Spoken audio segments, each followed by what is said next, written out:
Hello అండి, welcome back to my channel శైలరాత్రులు. ఈరోజు సండే అనమాట. సో ఇంట్లో స్పెషల్ ఏమీ లేదు, కొద్దిగా చికెన్ ఉంటే దాంతో కేఎఫ్సీ ట్రై చేద్దామని ఫస్ట్ టైం చేస్తున్నాను. సో మీకు కూడా చూపిద్దామని చెప్పేసి వీడియో అయితే తీస్తున్నాను. ఫుల్ వీడియో చూసేసి కేఎఫ్సీ ఎలా వచ్చిందనేది మీరు కూడా చూసి కామెంట్ చేయండి. ముందుగా ఒక కప్పు మైదా తీసుకొని అందులోకి 3 టేబుల్ స్పూన్ కార్న్ వేసుకోవాలి, కార్న్ ఫ్లోర్ వేసుకోవాలి.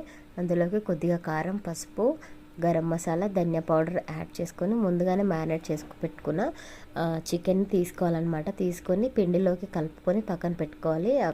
పక్కన పెట్టుకున్న పీసెస్ అన్నిటినీ కూల్ వాటర్లో వేసుకొని ఒక 1 మినిట్ వరకు అలాగే ఉంచి తర్వాత మళ్ళీ పిండిలోకి వేసుకోవాలన్నమాట. పిండిలో వేసుకొని డస్ట్ చేసుకోవాలి. ఇక పిండి అంతా రాలిపోయిన తర్వాత మంచిగా ఆయిల్ వేడెక్కిన తర్వాత అందులోకి లో ఫ్లేమ్ టు మీడియం ఫ్లేమ్ పెట్టుకొని మంచిగా ఫ్రై చేసుకోవాలన్నమాట. ఫైనల్గా ఇలా అయితే వచ్చాయన్నమాట. నిజంగా చాలా క్రంచీగా ఉన్నాయన్నమాట. Thank you for watching. Video నచ్చితే ప్లీజ్ లైక్ చేయండి, కామెంట్ చేయండి.